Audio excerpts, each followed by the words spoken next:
Welcome back to Right at the Wire. I told you you're going to see a lot of me this week.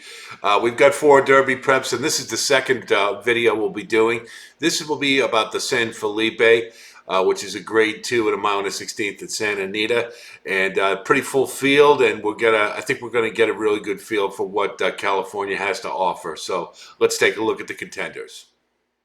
San Felipe is a grade 2 stakes for 3-year-olds. It's a Derby prep at a mile and a 16th at Santa Anita. We look at the configuration, pretty straightforward.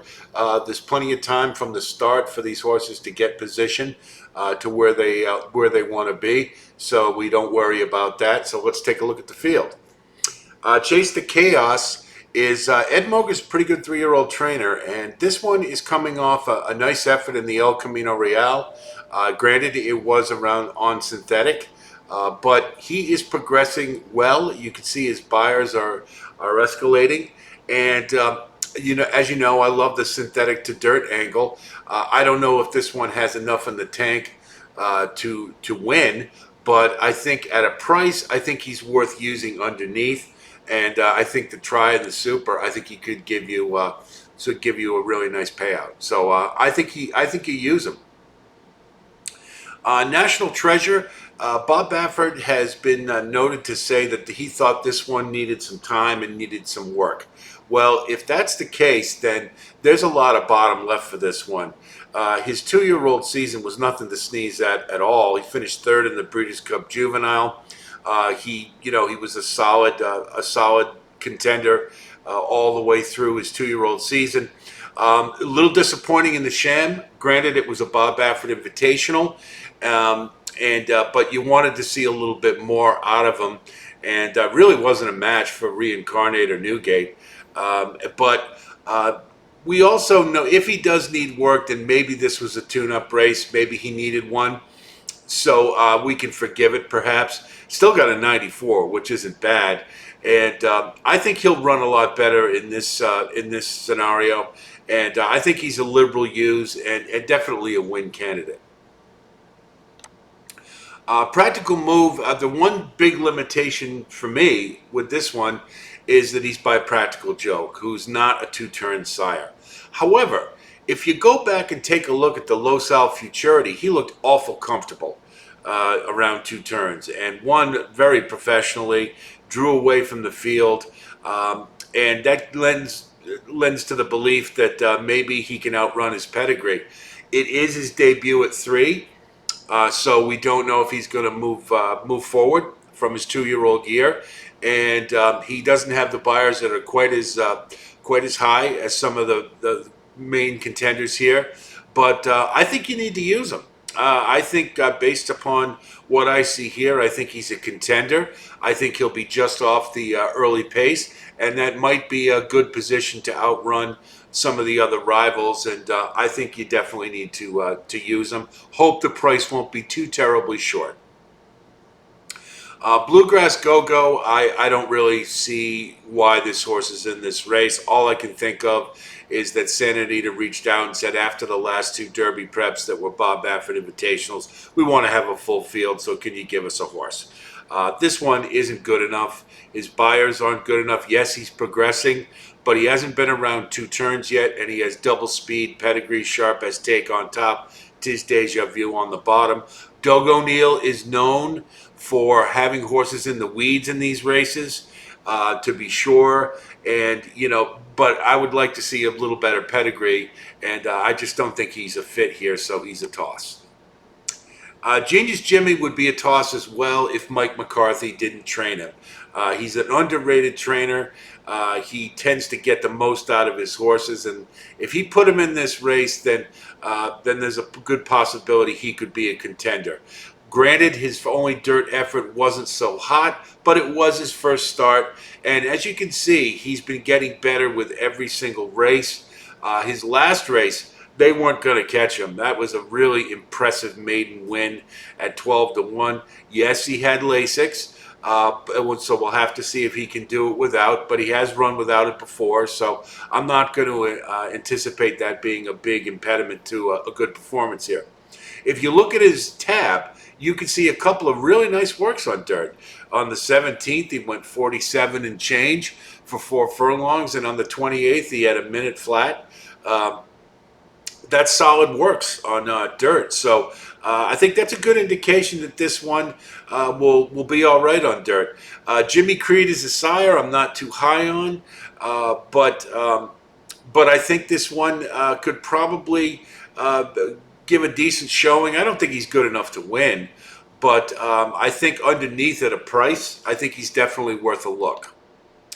Uh, Conversely, Crypto Ride, I don't see anything to like about this horse. He's run predominantly against state-bred company and not terrible with limited success. His last race wasn't anything to write home about. He does keep Umberto Rispoli, who's a really nice jockey, but I don't know. I just can't see it, and he's a toss for me. I think he's a field filler. Hejazi is, to me, a real X factor in this race. He presents a lot of dilemmas for me. You look at his pedigree, it screams 2 turns. He's got Bernardini on top, Medaglia d'Oro on the bottom. Uh, but if you look at his running lines, his lone effort around 2 turns, he did not look comfortable in the stretch.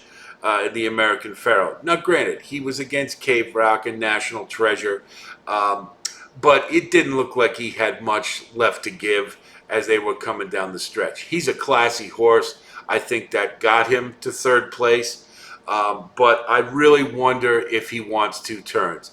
Now, if you notice, he started the year at a sprint to break his maiden. Maybe that's an indication. I don't know, but I just think if they wanted to, it would seem if he was a bona fide Derby candidate and Baffert was really high on him, he would have had him in the sham of the Bob Lewis around 2 turns to see what he could do.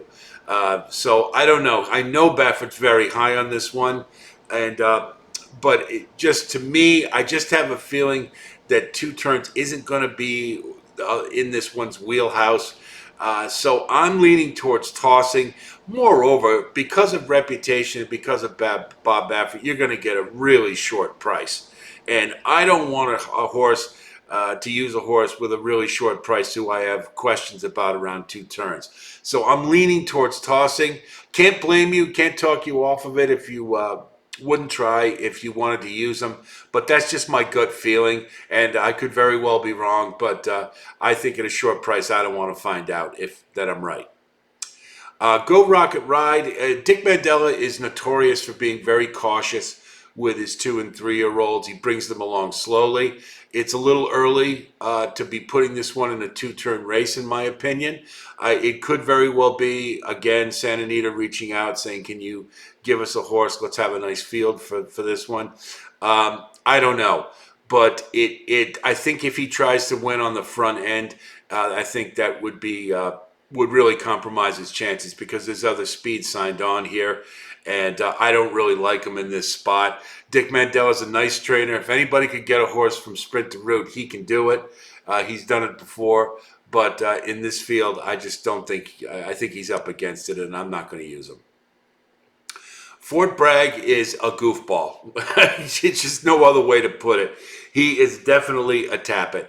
If you look at his running lines, his maiden win at a mile and a 16th, he was totally in command in that race, and yet down the stretch, he just started shuffling around. He stopped paying attention, and he damn near lost the race. Luckily, Maldonado was able to get a hold of him and roust him. When he did, he showed a really nice turn of foot and some nice acceleration. But you want to see a horse a little more focused on the task. And so that was kind of a red flag to a degree. Same thing in the Los Al Futurity. He totally blew the first turn. And that basically cost him the race. He really didn't have any chance to catch practical move after that one. So there is definitely talent here, without question. But he is a work in progress for sure. I think you got to use him. He's kind of like Cyclone Mischief in the Fountain of Youth. I mean, he's got the talent. It's just a question of whether we're going to see it. I don't want too short a price. I'm thinking like 4-1 or 9-2, something like that. Hopefully, the fact that he's a Baffert, you're probably going to get. He's going to be an underlay, but I think you have to use him, and I think reluctantly I'm going to, and he's probably a win candidate, but I have my reservations. Number 10, Skinner. I really like this horse. Look at his pedigree. He's by Curlin, and he's got Malibu Moon underneath. That's 2 turns all day. John Sharefs is a nice trainer, and Espinoza is a nice jockey, so there's good connections there. His last race, he really put it all together. A lot of good things to like.